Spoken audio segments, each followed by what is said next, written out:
It's Thursday, July 31st. It's not going to change the conflict on the ground as we speak. There's no question of that. It's a message to the government of Israel. Major shift. Canada says it intends to recognize a Palestinian state at the UN General Assembly in September. This follows similar moves from the UK and France.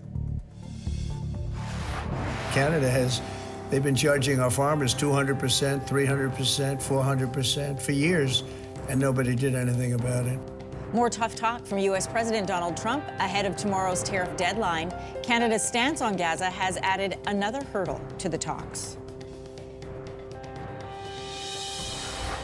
We've been lucky in this one that we didn't see a lot of heavy damage, but certainly with an earthquake of that size, it's definitely possible. Pushing for preparedness. Government officials and experts say BC's tsunami scare should be considered a rehearsal for the potential of a future disaster.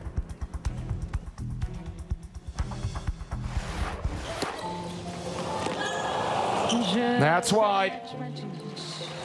And that is the end of Eugenie Bouchard's career. A hometown farewell. Eugenie Bouchard's pro tennis career ends with a hard-fought loss at the National Bank Open in Montreal. Stay with us, Canada. Your morning starts right now.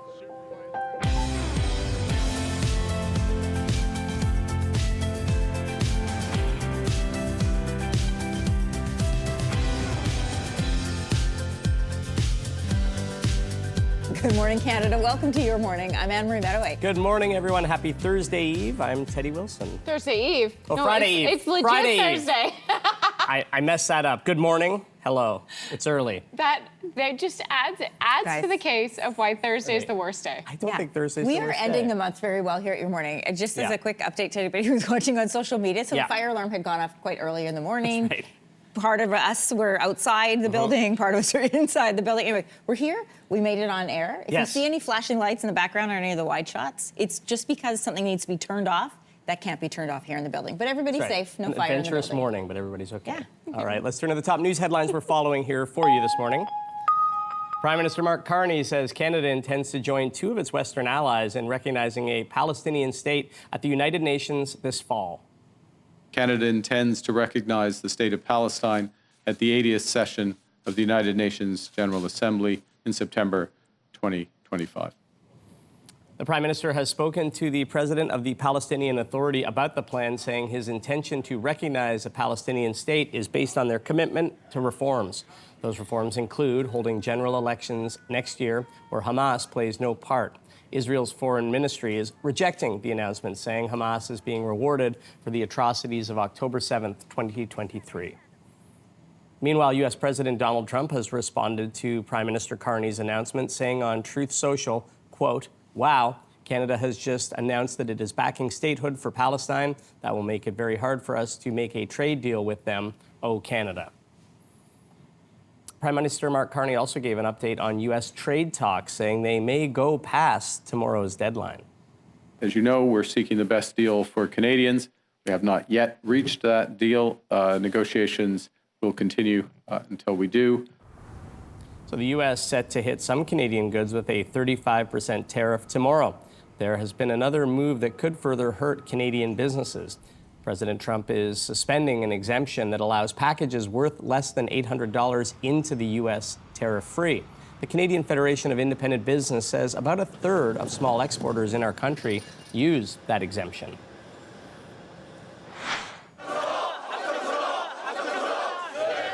Protesters seen there in Seoul this morning, holding a rally against South Korea's trade deal with the United States. Under the agreement, most South Korean goods would be hit with a 15% tariff. U.S. exports like cars and agricultural products can enter tariff-free. The U.S. was threatening South Korea with a 25% tariff. Copper prices fell again this morning in response to new tariffs announced by the U.S. President Donald Trump signed an order to impose a 50% tariff on a range of copper and copper-related products, but the measure fell short of the sweeping tariffs threatened earlier this month. Copper prices fell by 20% after yesterday's announcement. The U.S. imports almost half of the copper it uses. This new copper tariff comes into effect tomorrow. British Columbia's emergency management minister is pushing for preparedness after this week's tsunami scare. This is, an opportunity for a full dress rehearsal. Kelly Green says the recent tsunami advisory is a reminder that BC always has to be prepared for the possibility of an earthquake close to home. BC issued the advisory after an 8.8 magnitude underwater quake near Russia's Far East. Waves as high as 30 centimeters were expected, but they were instead between 15 and 27 centimeters along BC's coast.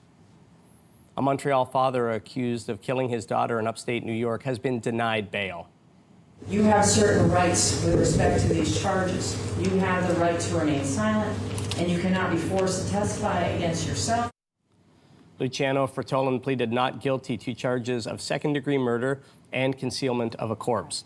He is accused of killing his 9-year-old daughter, Melina, and making up a story that she was kidnapped. They entered the U.S. earlier this month for a father-daughter trip. Prosecutors called Fertolan a flight risk, saying he holds considerable assets, along with an Italian and Ethiopian passport. He is due back in court next month. Well, the Ontario government is officially canceling a contract with Starlink. The $100 million contract with Elon Musk's satellite service was originally announced last year. The goal was to improve internet access in Northern Ontario and rural Ontario. But the deal came under fire as U.S. President Donald Trump started a trade war. At that time, Musk was a top advisor to Trump. A government source has told CTV News a fee was paid to cancel the deal, but it's not clear exactly what the fee was. They do say it was significantly less than the full value of the $100 million contract. And as you saw off the top of the hour, it was an emotional goodbye for two pro tennis for Eugenie Bouchard at her hometown tournament. I want to thank my family, Mom, Dad, my sisters and brother, for their sacrifice and support. Bouchard took on 17th seed Belinda Bencic in their second-round matchup at the National Bank Open.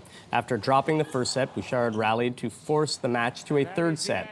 But that rally fell short, and she ended up losing 6-2, 3-6, 6-4. Bouchard announced her retirement from pro tennis, saying she wanted to end her tennis career in Montreal. Well, it's been 25 years since Toronto welcomed a herd of hundreds of moose statues. Fantastic opportunity for artists and for the community. It brought the city of Toronto together. Everybody was super happy. You couldn't pass a moose without smiling. You may remember the Moose in the City campaign. 326 life-size moose were put in place to help boost local arts and tourism. According to council minutes from April 2000, the project came at no cost to the city as the statues were sponsored by various companies. Some were eventually auctioned off for charity. Others can still be seen around the city and outside the city.